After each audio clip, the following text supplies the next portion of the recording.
Halo guys, selamat siang. Welcome back to our channel. Di sini aku akan share gimana caranya mengintegrasikan R programming atau Python dan kita running di Power BI. Sehingga kita bisa mengenhance power of analytics itu menggunakan predictive dengan advanced visualization, guys. Nah, di sini aku akan share screen. Nah, ini guys, jadi ini kita jalanin guys, itu di Power BI. Dan ini merupakan library dari R-Code. Sehingga kita bisa memperlihatkan ya, ini analisis deskriptif. Ya, kalau dalam konteks inlay of statistik ini kita namakan exploratory data analysis atau EDA, guys. Dan di sini kita bisa melihat dua hal. Pertama terkait dengan central location ya. Jadi data-data kita itu di tengahnya median mean-nya di mana. Terus distribusinya guys. Kalian di sini menggunakan ada dua secara visualization-nya. Yang pertama itu menjelaskan distribution, ini dengan line histogram, sementara scatter plot ini menjelaskan relation, guys. Jadi kita bisa melihat nih, antara sepal length dengan sepal width, dia memiliki korelasi positif, guys. Dan kita bisa lihat distribusinya untuk setiap spesies, baik Setosa, versicolor, dan virginica, guys. Nah, ini contoh, guys. Kita bisa gunakan untuk data apapun dalam konteks bisnis, operation, business support, marketing, sales, and etc. and many more. So guys, dengan ini kita bisa mudah guys untuk melihat ya perbandingan nilai tengah ya, nilai median ya kuartil 2 dari data untuk setiap spesies. Kita tahu Virginica itu memiliki length yang lebih panjang, demikian juga misalkan kalau versicolor memiliki tebal yang lebih tebal guys. Terus kalau dalam konteks yang lebih luas guys, kita bisa lihat di sini ada correlation score-nya guys, plus sama tadi distribution-nya untuk setiap spesies ya along variables. Dan ini guys kita bisa gunakan misalnya konteks dengan data otomotif. Ya, di sini kita bisa mendapatkan itu data empty cars yang ada di R program atau Python.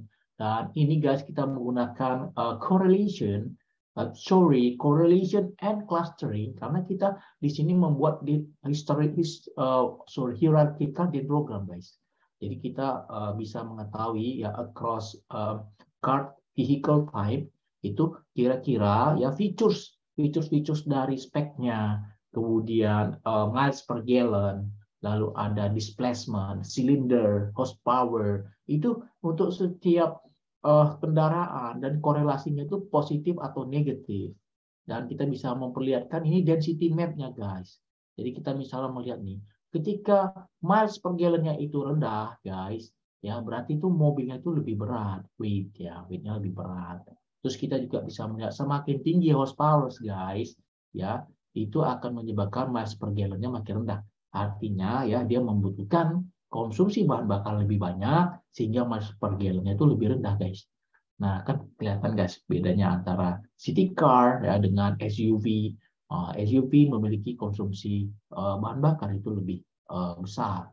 Terus kita buatkan dalam plot 3 dimensi guys untuk memperlihatkan relation and distribution guys. Di sini ada weight, displacement, dan miles per gallon. Kita bisa melihat bahwasannya semakin berat ya bobot dari satu kendaraan, maka itu akan membutuhkan itu konsumsi bahan bakar yang lebih banyak guys. Sehingga dia semakin ke kanan maka miles per gallon-nya makin turun ya. Sementara untuk displacement-nya guys, displacement-nya nih, dia ketika displacement-nya semakin tinggi ya, maka dia ini membutuhkan ya kita lihatnya ada korelasi yang konklusif nggak nih relation-nya gitu ya. Ketika kita lihat nih dia semakin ke kanan displacement-nya ya maka miles per gallon-nya itu semakin turun. Artinya dia memiliki korelasi negatif. Jadi begitu guys, kita bisa doing macam-macam ya dengan integrasi analytical tools dan ini menggunakan skill dari computing ya terkait dengan logic programming-nya guys. Nah, dari sini ya kan.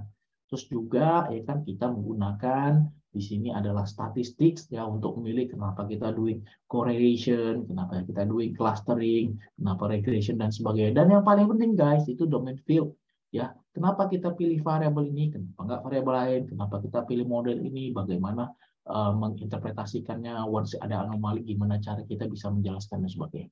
Thank you guys. Semoga bermanfaat. Assalamualaikum warahmatullahi wabarakatuh. Bye bye.